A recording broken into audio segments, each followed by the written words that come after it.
podcast. If you're new, I'm Dominique, and if you're returning, thank you.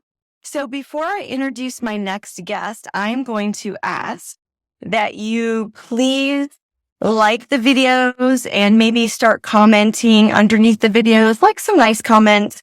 It helps the algorithm and it's going to help me grow my channel. Share the videos with your friends. And if you haven't subscribed yet, please subscribe.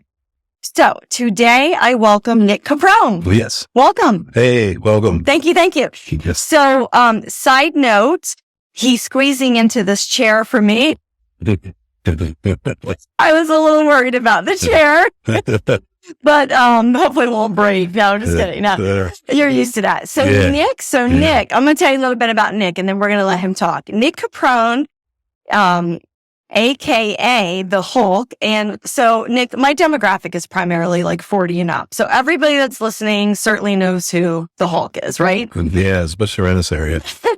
Yeah. I can't believe though, after the show ended that they kept the character going for so long. Like it's still popular amongst kids. Yeah. Yeah. It's pretty cool, right? Yeah. So anyway, Nick, amongst other things, we'll get into some stuff today, but he's primarily here to talk about his son who unfortunately got hit with cancer at age, how old was your son? 2.5. 2.5. Yes. Oh my gosh.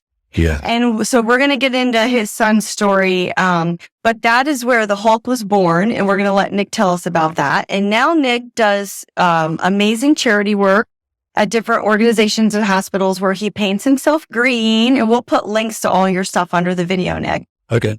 And he goes in and he cheers up, primarily children that are battling cancer, correct? Yes. Yes. Cancer, even like, certain hospitals, I mean, they put me on, I can say, but mostly cancer at heart, Yeah. That's great. That's great. So anyway, I wanted to get the word out, not just locally about what you do, but hopefully someday people outside of where we live will catch the videos. Right. And it will inspire them to not only maybe volunteer in their own cities and do what you're doing or something like it, but also just to show that there are some good-hearted people like yourself that's spreading joy for kids. So anyway, let's get started with, I'm fascinated by the fact, let me go over Nick's statistics for you a minute. So if you're ever at a children's hospital and you see a big green guy, 370 pounds, 6'5", walking around, wearing a size shoe, are you ready for this? 18. Don't be scared. It's just Nick there to bring some joy to the kids. So, what I found interesting, and I want to start here, Nick, a little bit about yourself before we get into your son, is that you have not always been into bodybuilding. You were actually overweight for a while. Is that correct? Correct. Yeah? Yes. So how old were you when you finally said enough's enough? I think you were up to, what was it? How? I was over 400 pounds. That's what I thought. Yeah, but it was like 400. But, right now I'm floating at about 350, 355. But you were 400 pounds fat. Yeah, exactly. Yeah. But I still carried it well. It was like football, Right. But I was for over 400, probably like 410, 415. I don't know the exact amount, but it was like, I had a 42-inch waist, maybe 44.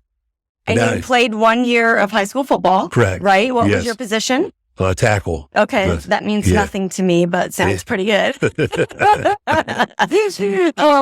So I noticed too, when I was doing some research, you were actually a swimmer, you and your brothers, when you were younger. Yeah. Yeah? Yep. What was your favorite sport? What was the favorite activity you did, would you say? Probably like swimming. I mean, everybody still to this day, we have records. There's records still that'll never be touched, I guess. I mean. Really? There is. I have records that'll never be touched because the pool converted from meters to yards. The pool's no longer existence, and those records can no longer, obviously, it's a meter to yard pool now. They can't be broke. Gotcha. What was your main event when you were a swimmer? Well, I really can't, like the backstroke, stuff. But I mean, we were like I have two brothers. We were all good. We were all like, state, the middle brother, Nate, nobody knows, went on to be like full ride. He went to Oklahoma State, like coming to then Oklahoma State. Wow. For swimming? Yeah. He was NCAA, he went That's so really cool. well. Yeah. Little side note for you. My youngest daughter, Sophia, goes to Pitt. Okay. Her boyfriend is a swimmer. Really? Yeah, and he comes from a family of swimming too, his parents, and that's pretty cool. Let me tell you something. You got to be in some serious shape to swim. Like, yeah. like, And I started getting, around that age where I started growing, it's like, yeah, that's the same for me. Yeah. But, I don't think you have a swimmer's body, but moving on. So you were just being the typical teenager, eating, having fun. And then one day, who said to you, let's get you in the gym? I think you'd be awesome at lifting. I never got into the lift. I mean, I lifted, but, nothing crazy, but it wasn't until like, I'm going to say around the age of 30. The age of 30, like I said, it was overweight. That's when I made that transition, changed. Wow. It was later. Both the kids were here. Both kids were born. That's when I started like, hey, I have my license. Now I think about it, my license was expired. That's like, I took a picture and I was like, wow. My cheeks were huge, like I got to do something with this, okay. And, isn't that funny? So many of my guests say, I saw a picture of myself. Yeah. And that does it for them. Yep. And I'm sure becoming a father. Yeah. You want to be around for your kids, right? Yeah, exactly. Yeah. Yep. So I'll mention, that's a great point to mention that you have two sons, Vinny and Vito. I mean, you're not Italian or anything, are you? Yeah. So, how old is Vinny? Vinny's 13. 13. And what about Vito? Vito's 11. And Vito is the kiddo we're going to talk about most that got hit with cancer when he was about 2.5. Yep. Okay. So 2 boys, you're like, okay, I got to get in shape. I want to be around for them. Did you change you not only started working out, lifting, but did you change your diet as well? Oh, yeah. Yeah. I still love to eat this day. I love to cook too. Wow. Yeah. What's your favorite Italian dish? I don't do it. You don't do Italian? I do. I'll eat anything literally, but it's like, I'm all about meats. Yeah. I'm just real and, when you're eating, 5-6 times a day, and Vito's a really good eater. Vito's very strict. Yeah. Oh, good. Yeah. Or Vinny's good too. Vinny's in the process. Does does Vinny play any sport? He's just starting right now. Vinny's 13 and he's 6'2" and he's almost 300 pounds. He's probably going to be bigger than me someday. And everybody just cannot believe how big he is. Oh my God. Yeah. This is his first year of football. And it's crazy. That would be fun. Yeah. It'd be fun to watch. Yeah. Okay. So let's go to the story of little Vito. So you're pretty fairly still new-time dad. You got Vinny, who's a little bit older, a couple years older. Vito comes along. He's 2.5. Kind of walk the listeners through, if you don't mind, like, what were his symptoms and when did you first discover that, something's not right? Well, I remember being like, when we were down at Disney and he could just see he could pull his own hair out. He was, he was like this all the time. He would sleep, walk like this because he had a mass here in his chest. So he actually would just put this arm up against it just to keep everything, protect that. Like he just cradled that, it's like. Could you see the mass? Yeah. Eventually you could start seeing the mass. but we had him I don't know the exact number, it was over 10 different doctors made an opinion on it from, all the Williamsport doctors to Geisinger to, Hershey. We had him, Shriners Hospital. Even Shriners missed it. Yeah, Shriners. He was the one I remember being down there. We drove down there for 4 hours one way. And then he was like, oh yeah, he's getting better. And it was like, you come out just to say that for 4 hours? Like, he's getting better. Like, no, he's not. And it's like, we finally got into Children's Hospital of Philly, Chop to give us another opinion. We were really excited about that. And it was on, April 9th, we woke up that day thinking, we were going to, come back. Get a diagnosis finally? Yeah, get a diagnosis. Yeah. And come back home that day. And, needless to say, we were like, look, we're going to do all the scans you want and, do everything that you want to, do. And I just kept pushing that lady. I said, look, she, everybody had their coats on. I said, look, I said, look, I know it's Friday. You want to get out of here. I said, well, look, I probably told her 5-10 times, will you look one more time at his chest? One more time. I'm just asking you a favor. I said, actually, I actually put him down then against a wall, sat him up against a wall like that. And I went and she could see him come running like that. And I took his coat off where you could actually see his skin, like the way he come running. The way, you could just see his... Oh, you could see his pec muscle moving. Yeah, you could see just the two or the matches. She says, you know what? to be right back. And she says she made a phone call up there and she got an ultrasound, called an ultrasound team. And next thing you know, we weren't no longer thought we were going home. She got us to look, you're going to go up to, whatever. I don't even remember the time what the floor was, but we went to a different floor and we're up there. They're talking about the word mass. Never once did we think of the word cancer because we've been told the whole time he's getting better. And, it was like 5 something that night. Then we're back down to the emergency room and all these doctors come in and these people take the kids and we're, child life specialists take the kids out of the room. It's like, we're going to take the kids and we're going to go play with them. But then some of the people want to talk to you, and that's so they come in and they hit us with the news that, he had a grapefruit-sized tumor. It was punched through his right lung. He only was breathing on this lung. And there was so much blood, and this one collapsed the lung. His spine was in the shape of a C because his pressure, his heart, it couldn't like that. And they said, look, he's got 2 weeks to live right now. We estimate, the only thing to do is try to shrink this. We can't even try to see what type of cancer this is. Yeah, and they said... They came right out and said, yes, he has 2 weeks to live. They said he has 2 weeks to live. We don't even know if we can do a biopsy to find out what type of cancer this is because they said about the way the pressure on the heart and everything. He's on one lung. We got to get this all done. And they said, that's what we were like, oh my God. And it's like, it still didn't set in yet. Well, of course not. We thought it's a joke. You know what I mean? This is, it's like, and I remember just like walking to the car, but it was just making the call to people. It was just like looking back at that car seat, just like, why, why me, and it's like, wow, it was just crazy. Oh my God. Yeah. So did they let you take him home that night? No, we were in the same clothes for like 3 days. We stayed right there with them. That's like, and I think we were there in the hospital for like 5-6 straight weeks. But I came back home and we ended up relocating in Philly. Then I had friends up here, we got all what furniture we were going to take. We relocated in Philly. We stayed down there, for about 2 years, a year and about 9 months then, through the whole journey itself, oh my God. Oh, it was crazy. We got on the phone with everybody we could. And there was a lot of people, a lot of friends, family come right down. And it's like, normally they allow like 4 people in the room, but they allowed everybody just because. Well, don't tell an Italian that. Well, I during my research, I saw that 45 or 50 people drove down to Philly. It was something. I don't know the exact. Yeah, it was a lot. So, okay, can we just backtrack for a minute? Because I have some questions. Sure. Okay, when you were at CHOP, is that the first time that anyone had done an ultrasound? Yes. So you went to all those other hospitals and nobody was doing an ultrasound? Nobody even did they never even did like a scan from the neck down. They never even did like any type of CT scan. They never even done like any type of MRI, anything from here down. So that's when Why do you think that is? Do you think they didn't believe?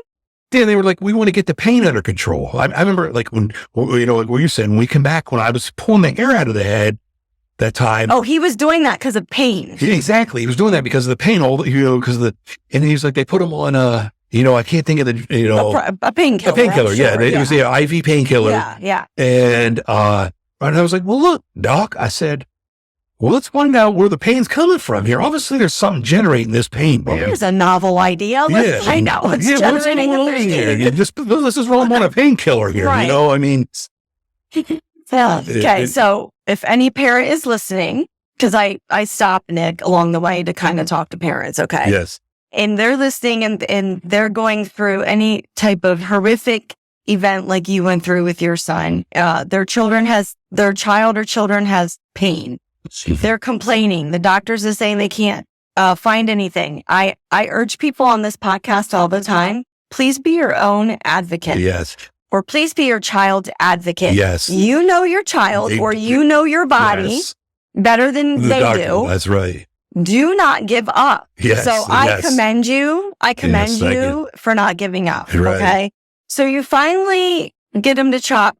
Did he have any other symptoms besides the pain? Like, did it affect his breathing? Do you remember? He might have had like shortness of breath. I mean, it wasn't like nothing noticeable though. Okay, so and plus he's only 2.5. The poor little guy. He probably can't even articulate. He was just, What could he even talk? at Yeah, that point, he or could talk, articulate yeah. what, that he had pain? Yeah, I mean, he probably don't remember it with all he's been through, but he's been through a lot. Okay, so I'm Yeah. going to let everybody know. So you were at CHOP for 52 weeks. Yes, He went through 52 chemo treatments, yes, 45 radiation treatments, Yep. and one 10-hour-long surgery. correct. Okay. Now, thank God they were not correct. That's another thing I want people to understand. Doctors are not God. Right, And they said he had 2 weeks to live. That Right. clearly was not correct. right. I wish doctors would stop giving, Right. but that's neither here nor there. So you relocated, you uprooted your whole life. You guys Yep. devoted yourself to your son. Correct. A year goes by on the exact same date, April 9th, but a year later. So this was 2015 because Yes. he got diagnosed on April 9th, 2014. Yes. Oh yeah. Tell us the story. April 9th was when Vito was Yes. named the honorary captain of the Penn football Yes. team. Okay. Correct. Yeah. Tell us about that story. That's a fun story. Yes. So that was a year later. He got adopted as the honorary captain as the football team, UPenn Ivy League Quakers football. And so as there was a brother too, he adopted him too. Aww. Yeah, to make it, because I said, look, that's the first thing I said. If you're going to do it with one, you got to do it with the other brother, because I just starting to get that thing. Like everybody's coming down here to see, V hugging, like, oh, there's Vito. And like Vinny, even at that age, he was young, and I knew that, Sure. and anybody you talk to that since this has all happened, and I've been to Make-A-Wish so many times, Give Kids the World, and I talk to other parents, the really, like, any type of sibling really does get left out. They really are the ones that they get hurt a lot too. Yeah, And they're too young to talk about it, It's later in life. And even parents that I meet that are older than me, even a grandparent that I met, where their siblings that maybe passed now, or, they had it, like they just like, the speech I said, yes. They're like, they watched their sister or something, and they tell me all about it. Yeah, they were too scared to talk about it, growing up, how they felt. And it's like, because all the focuses of other parents were on one child. Everybody wanted to see one child, Yes, Yeah. absolutely. I'm glad you brought that up, because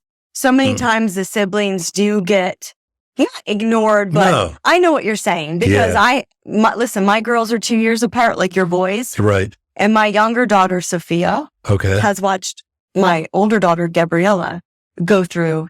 And, Sophia has said to me several times growing up, well, I just wanted to be not make waves, be as good as I can, because I knew you were dealing with that and I didn't want to add any stress to you.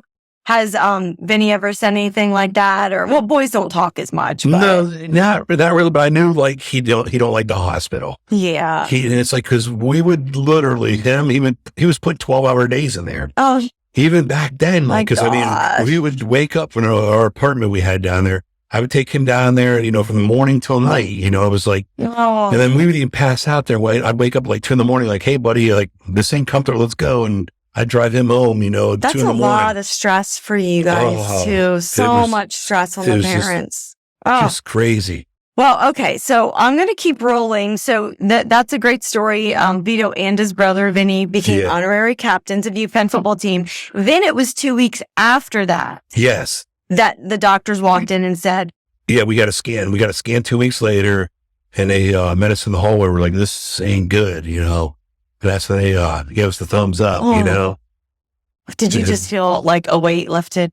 It was just, we knew just like things were looking good. Good. It was cool. So do you remember how old? Well, he was 3.5 at that point. Okay, gotcha. Oh, okay.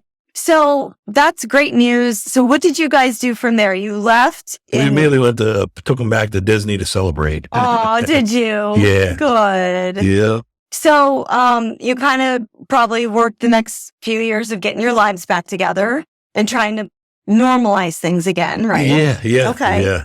Now let's go into, because the listeners don't know this, but unfortunately Vito had to have which arm amputated? The right arm. The right arm. The right arm, yep. Okay, please kind of walk us through how you went from no evidence of disease to now the poor little guy has to have his right arm amputated. So he was 7 years cancer free, and like I said, all of a sudden the signs started showing up. That we had locals, tell us, he was diagnosed with lymphedema, however you say it.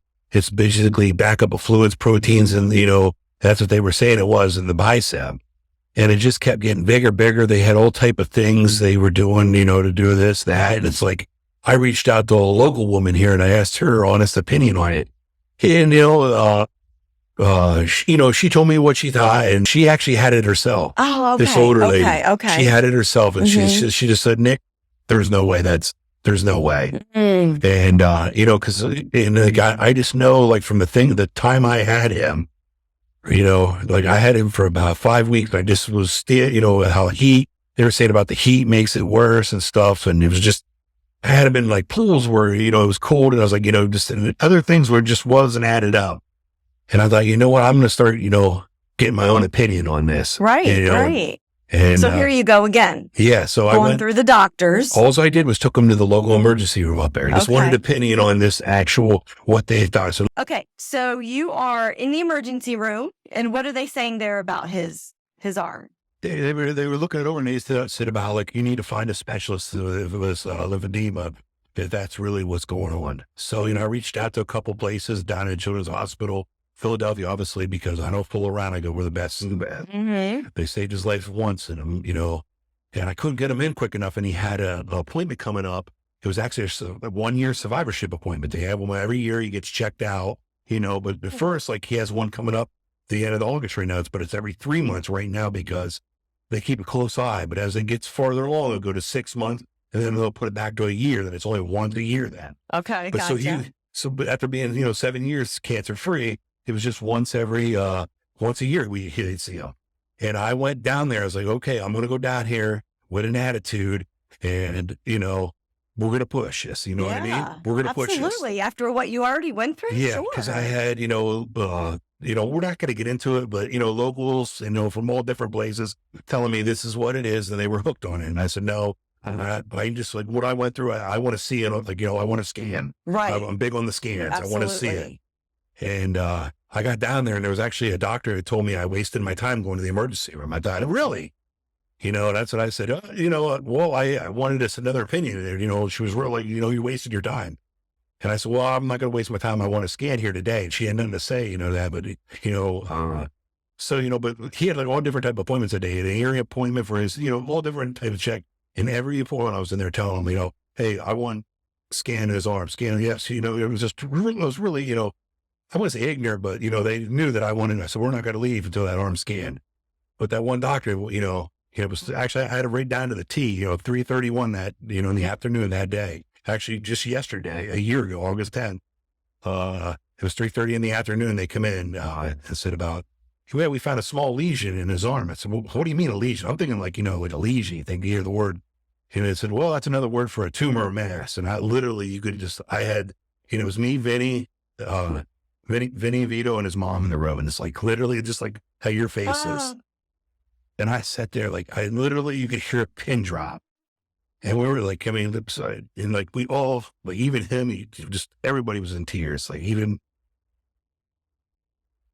yeah, it was tough, but it's like I had like, just from everything, the people who put me down, and stuff like, I felt so good. They were like happy tears, that, they gave me the strength, just down there, just telling people, and that doctor to this day won't even show their face. You know what I mean? You were happy because you finally got a diagnosis. Yeah, exactly. And because you were believed. Yep. Listen, Nick, I haven't shared my story with people that listen to my podcast yet, but let me just share a little bit with you so you feel a little bit better. I didn't bring my tissues today because I thought, and Nick's not going to cry, but I have them if you need them. Now, listen, I'm pretty good if I can make the Hulk tear up, you know what I'm saying? But no, let me share with you, Nick, to kind of let you know that you're not the only parent that's been there. Yeah. We were not believed either with Gabriella. She was accused of being anorexic. She was accused of everything else, everything you could think of. She was down to 70 pounds. Holy. Her organs were shutting down. She was going to die. What? I was like you, doctor, begging. Finally found a doctor that gave her TPN, which is where they feed you through your heart, a tube in your heart. Right. Finally, to save her life. Well, I mean, yeah. I go in the Yeah. doctor's office. She's 70 pounds. Organs Yeah, are shutting seriously. down, and they're blaming it on her. Listen, Yeah. you and we're going to write a book, okay? So I've been there. I wanted to write a book, but Well, okay, have somebody write it for me. And let somebody write it for me. I'll find you a ghostwriter. It'll be fine. But so I'm so proud of you for pushing and being your son's advocate. And I shouldn't be a podcaster because I talk with my hands too much. But I see some. I can't stop. But please, for anybody listening, mostly women, but men too, like, please be your children's advocate. I don't know why doctors, not all doctors, but a lot of them want to assume that everybody's a hypochondriac. Yeah. Or the kid's looking for attention. I'm sure he just wanted to be out there with all the other kids, being normal, playing football, doing whatever. He didn't want to be sick. Yeah. So I'm sorry you had to go through that. But so you finally got a scan. You heard the devastating news again. Yeah. Okay. So what was the next step after that? What did they tell you was going to be? He got it was probably like 2 days later, a day later, I don't remember exactly, to be honest. It was osteosarcoma, which is a bone cancer. And the bone cancer itself, what it came from, the diagnosis was a side effect from the radiation he had from the first tumor. So he had that 45 days of radiation laying still that he laid still. They put him to sleep for 45 days straight because at 2.5 years old, what kid's going to lay, lay still for only 5 seconds?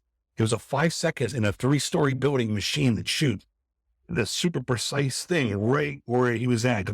This day he has 2 little dots, like a little tattoo dots where he got shot. But this was a side effect from them beams. It must have hit right into his. And it was from the radiation, they're saying, that made this grow from the radiation, the bone. And that mass was from here, clear all the way right up into here.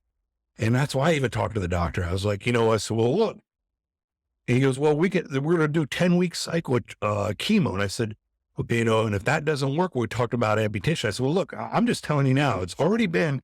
I said, well, how long do you think this has been going on? He said, this is another doctor that I believe he's one of the top doctors. This was down there. And I said, he said, it's been going on probably about 9 months. If he had to guess, like his, and I said, well, I didn't want to insult the guy, but I was like, like all money, medical field money. I said, what about amputation right now? And he was kind of like this is the parent talking about amputating right now. Cause I thought you're talking, it's how progressed this is already. They were saying, because I just don't want to see why put this kid through 10 weeks of chemo.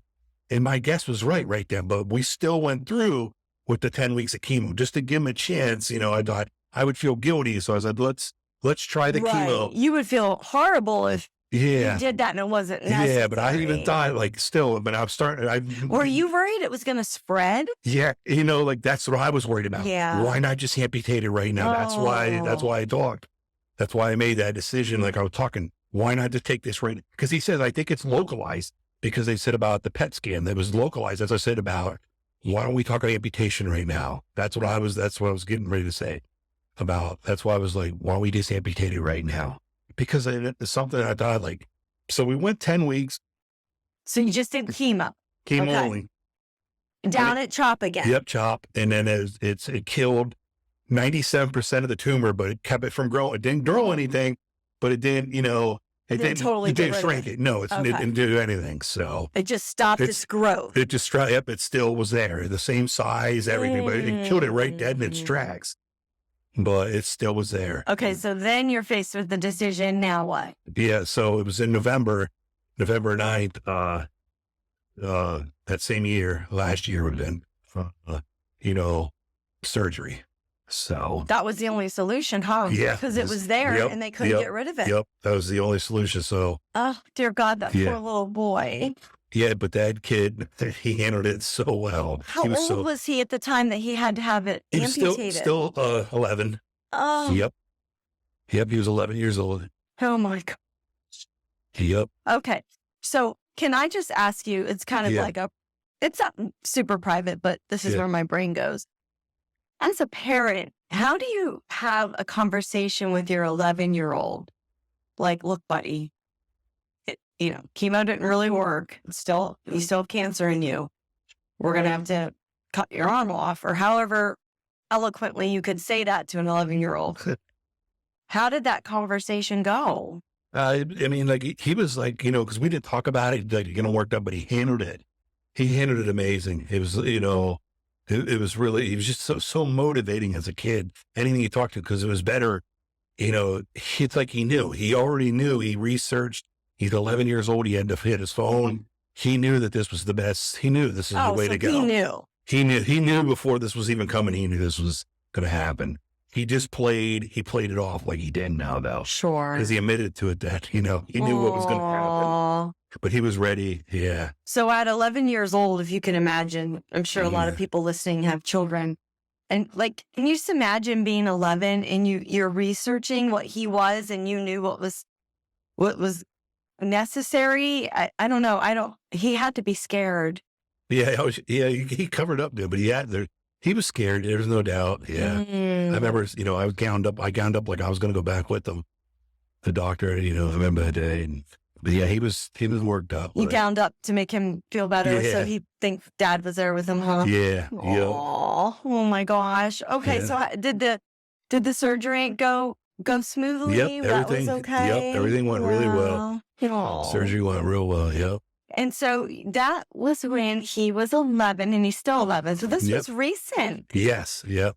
What month was it? November of last year. Oh my God. Yeah, he's coming up on a birthday. That's why it all seems like.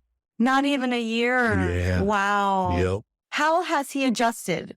Amazing. Yeah. He's like. Was he right-handed? He's like ambidextrous. He's always, it's like almost like, because it's like he's dealt with this as, everything, what he's dealt with. So he can do anything. You'd think he was like, So he was right-handed beforehand, though. Yeah. But he probably taught himself how to write with his left hand and brush his teeth and all that stuff. Yep. Did he have to go through like occupational therapy? Yeah, he's been through all that therapy down there. And that was down at CHOP again. Yep. Did you have to live down there again, or were you traveling back and forth? They lived with me down there. I had them for, up to 3 weeks at a time, 16 days. I'd had them down there. Both the boys would be with me. I stayed in Philly for their treatment. And then we would come home, he'd get his harsh cycle of treatments, then we'd come back home. They'd come back up here and stay. But I had him constantly. When we were in Philly, I've always, up until like the last cycle, I always had them. They were, with me in Philly. Lucky little boy, yeah, I'll tell you that. Yeah. Because the stress, like, let's talk about the stress. I know you're a guy and you don't like to go here, but I'm going to go here because I'm a woman. The stress on a parent when you have a chronically ill child, right?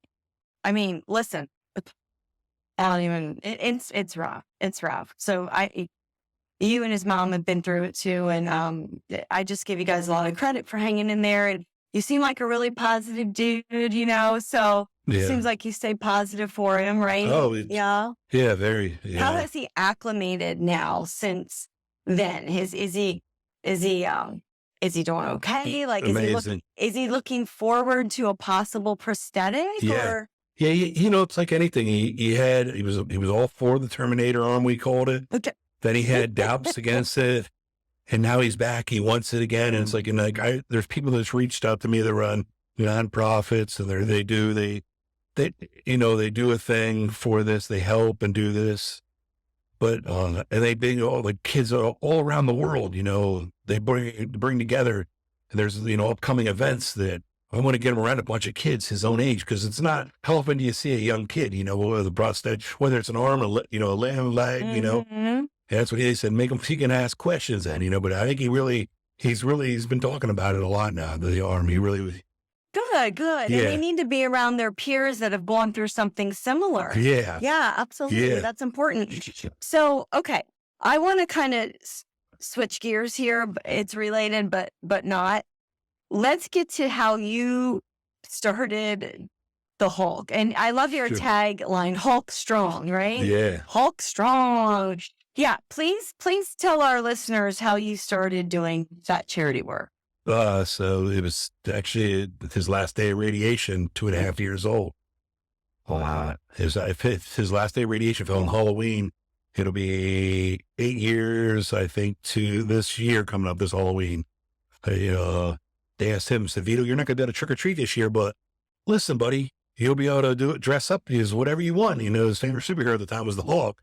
He said, yeah, and he was all excited about it. And he got to dress up and he said, well, Dad, everybody calls you Hulk. Why don't you, will you dress up? And I was like, at the time, I had no idea, It was Never really crossed your mind. Yeah. I said, I don't know. I was like, yeah, you know what, buddy, I'll do it for you. We'll try this. And so we did it, and tried it. I had more attention than he did. I had from the adults, not the kids. The adults were, I was like, wait a second. Remember the show. Yeah. Yeah. And so. How long after that did you start doing the charity work as the Hulk? I just, we celebrated after that. We went to, down to Florida and stuff, and I was still at the time bodybuilding, you know what I mean? I'm going to think about competing and stuff, and it's like, and then my coach at the time said, look, dude, just hang it up, man. Your son just beat cancer, it's fine.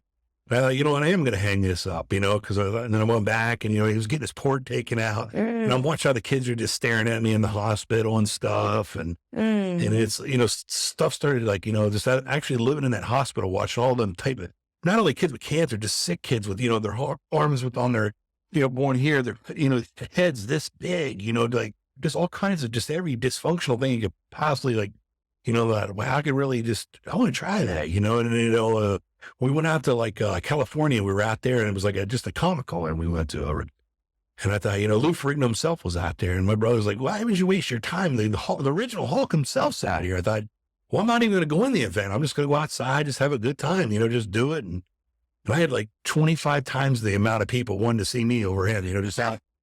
Because he's probably easier to get to, right? Yeah. It's just, because he's. That's so cool. Yeah. So you didn't go inside and meet him? No, this day I never met him. Nothing against him, but yeah. We got it. Yeah. So we stayed outside. We stayed outside and it was just, yeah. So let me backtrack a little bit because you hit a nerve with me. Like when you're around people suffering, especially children, doesn't it put things in perspective for you? Oh yeah. As a human being, especially now, what I've been through. Like before, we mentioned like the word cancer or anything. As a parent now, like I definitely appreciate everything so much more. Especially like the kids I've got close to over the years. I could sit here and say I mentioned that, and they're like, I don't see how you could do that. Like I go do these private events, and then when these kids are terminally ill, and it's like. I had to take a break for a while, but now I use it. I don't want to say it's almost like a motivation, but it's not like it's a weird type, but I know what you're saying. Let me try to articulate that for you. It's not a motivation in an ego way. Yeah. It's a motivation from your spirit to give back and put love and joy out into the world. Would that be? Yeah, exactly. Okay. Okay. Yes. See how I can read people's minds? But no, I see what you're saying. Yeah. But, you think about, especially when you get older. I mean, we're both over 40. You're a lot closer to 40 than I am. But anyway, you start to look around at other adults that are in their 40s and you're like, dude, you're still playing games. Like there's children suffering. There's people out there that need our love and our attention. And people are so acting a fool. You know what I'm saying? Yep. Like a stunad. Yeah. But anyway, that's a side note. So, now, do you know approximately how many hospitals you've probably been to, like over the years as a whole? Not many, believe it or not, because there's especially since COVID now, there's certain guidelines you got to pre-register. That's right. I run like probably three to four. Okay, like a year. Or the three, the local Janet Weiss here, Children's Hospital of Philly, but I do a lot of like Ronald McDonald houses. So when I go into a Ronald house, they have everybody that's staying like at Philly. So I'll see all the kids there and their families. So I do a lot of work with Ronald and stuff like that, especially the one in Philly. They've done so much. So you're at CHOP a lot. Yeah. Well, I haven't been, but I have. You were. Yeah. You have. Oh, that's awesome. I haven't done like a Hulk down there probably pre-COVID. That was my next question. Did COVID kind of stifle you? Like, yeah. And has it been hard to get back into it since COVID? I mean, I was doing like private ones, but yeah, I couldn't do any of the ones like with a mask, honestly, where they did actually demanded it, you know? Yeah. A private one, you know, yeah, I remember doing them, but. So so this is my question for you, and I don't have to put any information under the video if you don't want, but are you interested in getting into that a little bit more again? Like, do you want me to put your information under the video, or are you pretty good with where you are? I'm going to be doing like charity just for like Ronald McDonald's and stuff like that. I already have something. I go taking them donations down here at the end of the month. I have a lot of stuff built up for right now. You know, local people give me all kinds of stuff to take, you know, and stuff I get. But I'll do one for them around Halloween time. I don't know exactly, but. Oh, so you take donations down with you? Yeah. Okay. Yeah. Like soda tablets, you know, like stuff, just like little stuff, nothing, you know, stuff like, you know, out of the pins and stuff like that. Okay. Some of the money I donate, stuff, you know, like people I know that give me, you know, but their wish list has changed now, and they're real strict on, you know, like everything's got to be sealed. You know what I mean? Yeah. Everything you've been through with your son and what you've seen, you know, being the Hulk and volunteering, how, if at all, how important is faith, if at all, in your life? Oh, it's definitely there, guys. The signs are all there, you know. I mean, just like we had a party every single year for him from 6 years straight, cancer-free party, and we did not have one this past year. Mm-hmm. And now there's a lot of different things. We're not going to get involved why we didn't have it, but why didn't we have the party? Because somebody was telling us he wasn't cancer-free. You know what I mean? I mean, what are the odds of that? You know, that was a sign right there. You know, I mean, we normally always throw the party in April, but we didn't have it, and we pushed it back. And that was a sign right there that, you know, it was. So you didn't have peace about having the party for some reason. You know, there was other things. Plus other things, yes. Right? But yeah. So faith was important. Was faith important to you before your son got sick, or did God become more important to you while your son was sick? Both, really. I mean, it really was. Yeah, down there, and it's like I know it was. When we were down there, like even like Children's Hospital, they bring in, you know, a father, depending on what you believe. What denomination you are. Yes, exactly like that. Yeah. So it might be a priest or a pastor. Yep. Okay. And so, I'm guessing you're a praying man. Yeah. Okay. So what is your view on your son was cancer free? What did you get angry at God when the cancer came back? No. That's interesting. No. A lot of people do. Yeah.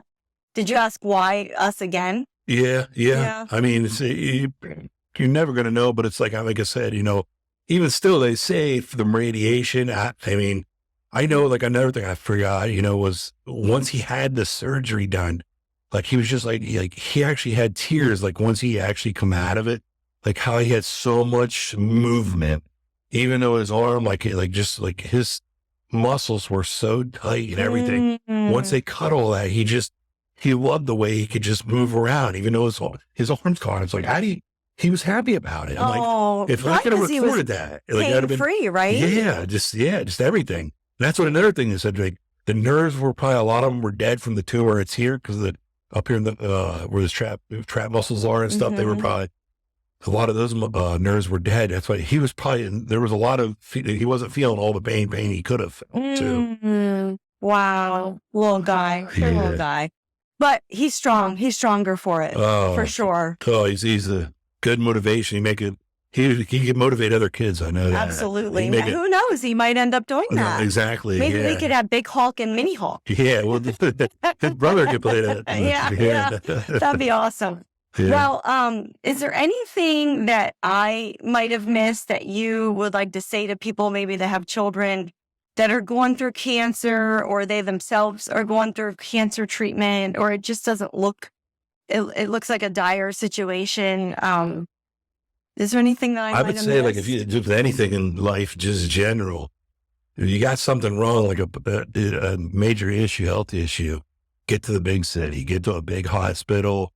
Don't be afraid to get multiple opinions, seek multiple opinions. Like I tell everybody, and, get to, a big hospital, one that's really rep, because, that's why people go there, because they got the best. Yeah. Yeah. And typically children are not lying to you when they come to you in pain. Yeah. Right. Yeah. And be their advocate. You have to be their advocate. I talk about that a lot on here. Yes. And it can be done in a respectful manner. You don't have to be a jerk, but you've got to be strong. You got to stand up for what you know is right, for sure. For sure. Absolutely.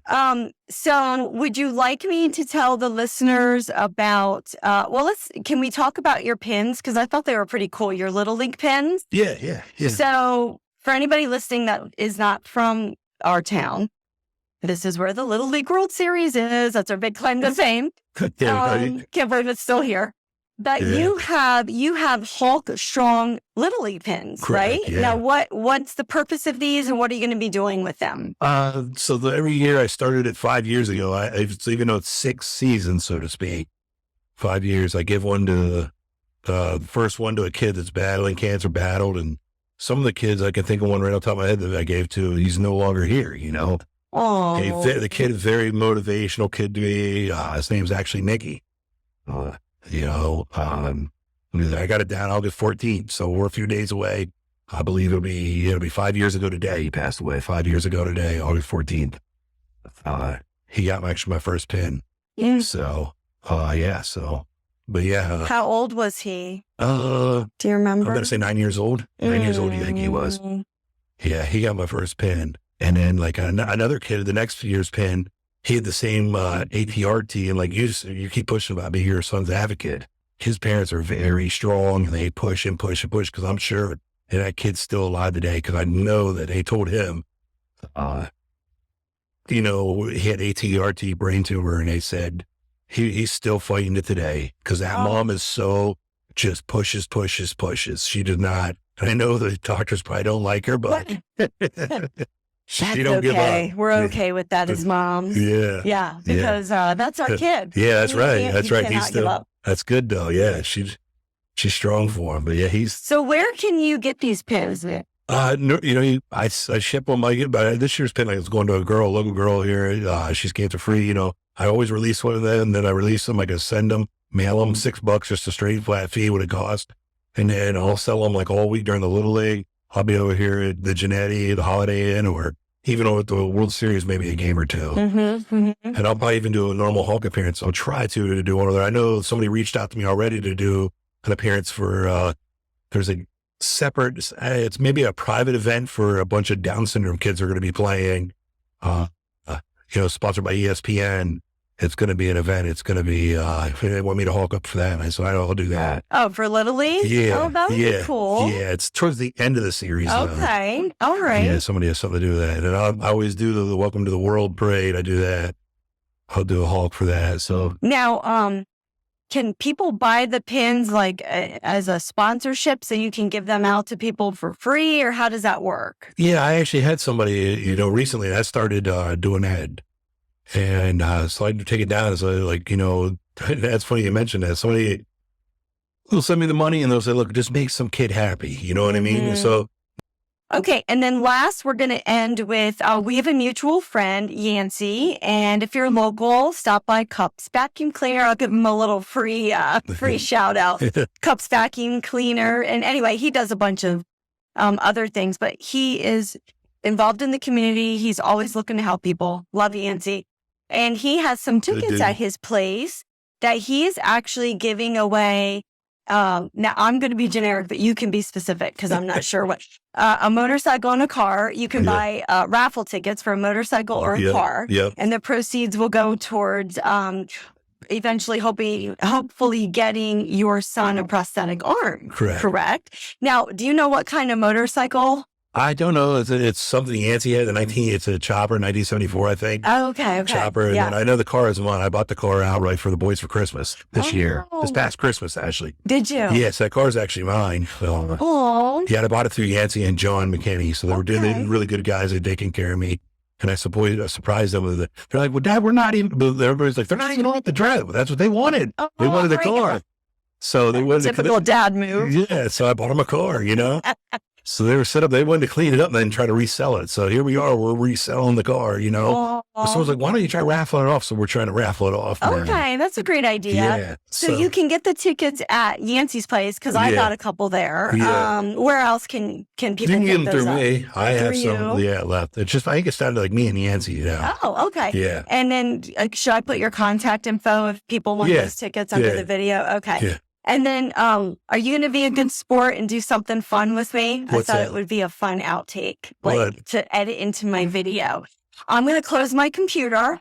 We're gonna arm wrestle. Yeah. Because I think I can beat you. I mean, let's be real. Geez. I think Italian women can. I think we can beat Italian men just out of sheer will. What do you think? You know our attitudes, right? And then if I win, wink, wink, which we know I will. I want to sponsor some pins for you. Okay. Cool deal. Yeah. All right. Well, thank you so much for doing this. Yes, absolutely. And thank you for giving back to the community and for lifting the spirits of children that are going through something horrific and suffering. And our prayers are with Vito.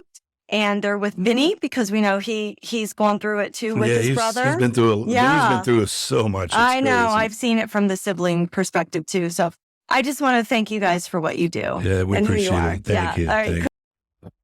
Like, wait. Look at that puny arm. I got this. All right. Ready. All right. 1, 2, 3.